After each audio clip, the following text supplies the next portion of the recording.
কি খাচ্ছ? ভালো লাগে খেতে? পিঠে খেতে ভালো লাগে?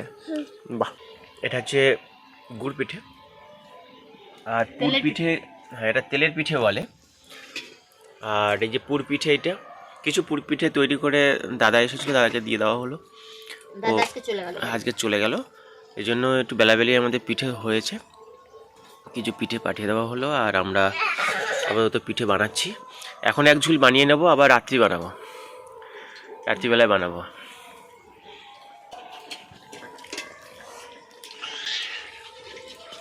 রাতের বেলা করলে একটু পাটিসাপটা করবো, দুধ এনেছে, পাটিসাপটা করবো, তাছাড়া আর কোনো কিছু করবো।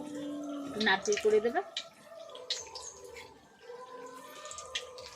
আর পুরপিঠে যা বানানো হয়েছিল সব দিয়ে দেওয়া হয়েছে দাদাকে। আর আমি একটু ঝাল ঝাল পুরপিঠে করেছিলাম, এই যে সেই 4টে আছে, আর ওইদিকে বোধহয় 2-3টে আছে এই। আর এই গুড় পিঠা হচ্ছে মায়েদের দিলাম কটা, আর এই যে হচ্ছে রেখেছি। ভেবেছিলাম বড়টাকে দেবো, কিন্তু বড়টা খুবই ব্যস্ত, মানে বেরিয়ে গেছে। বড়টাকে বসিয়ে রেখে আমরা পিঠে বানিয়ে দিয়েছি, তাই না?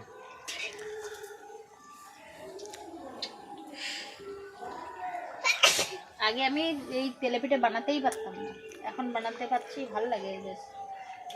মানে আরো অনেক বয়স হবে তখন আমি সব দিকতে পারফেক্ট হয়ে যাবো। আচ্ছা, যখন তোমার বয়স হয়ে যাবে আর সবকিছু শিখে যাবে, তখন আমার সব খাওয়া বারণ, তখন আমার দাঁত পড়ে যাবে।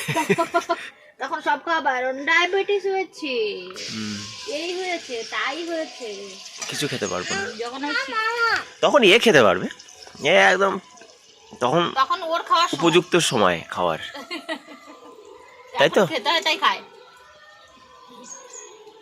বাঁকছিস কেন? খেতে খেতে বেঁকে যাস।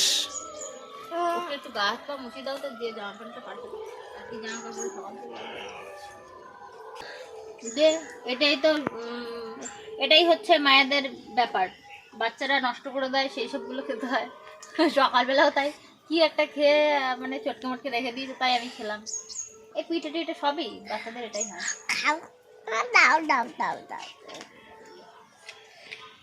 খেলে আবার হিংসা।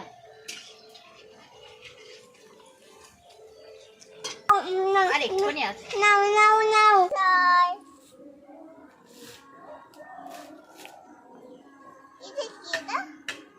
কথা তুমি কথা বলো না, বলে হ্যালো আমার মেয়েটা কাঁদে না।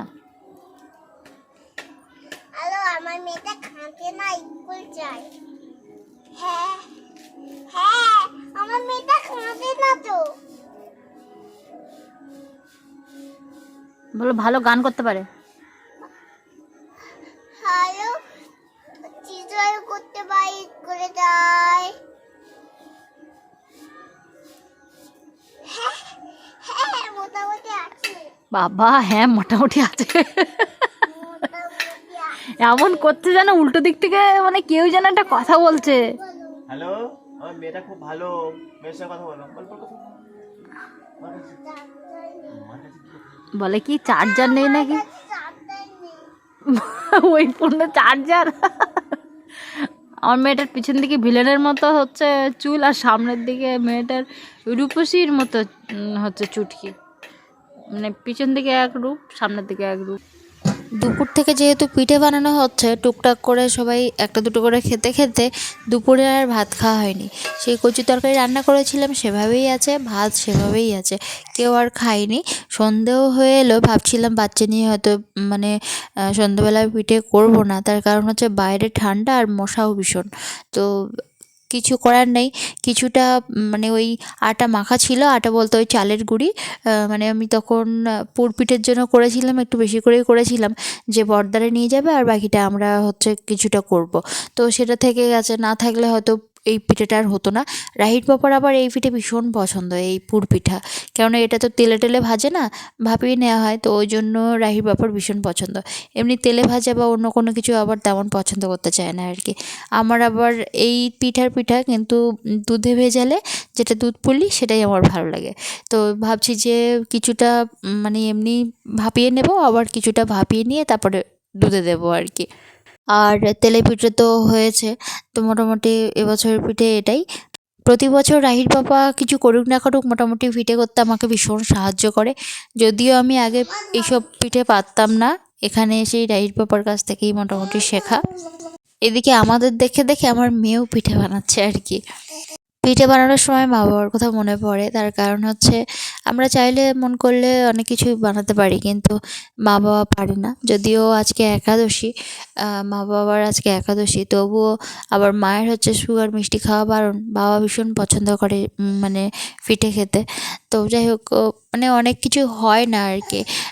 ওরা অনেক সময় মাছ ধরতে চায় না, তার কারণ হচ্ছে যে মাছ ধরলে আবার বাবাকেই রান্না বান্না করতে হবে। তো ওই জন্য অনেক কিছু আর কি খায় না তখন। মানে কোনো কিছু রান্না বান্না করলে বা কিছু করলে তখন গিয়ে মনটা খারাপ লাগে। এবার বাবার বাড়ি গেলে দেখি কিছু পিঠে বানাবো। আর আমাদের এখানে এত মাইক চলছে, মানে 2-3 জায়গায় মাইক চলছে ওই টুসু পুজোর জন্য।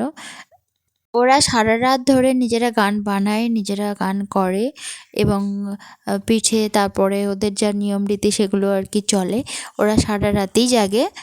সব ওই এক এক করে ভাপিয়ে নেওয়া হচ্ছে, আর ছোটোগুলো দুধ পুলি হবে। এই যে আমাদের সর্বশেষ পিঠে হচ্ছে দুধ পুলি। আর পিঠাকে আমরা আবার দুধে পুর পিঠাকে দুধে ফোটানো হচ্ছে, এটাই হয়ে গেল দুধ পুলি। মাইকের জ্বালায় কথা বলার মতো।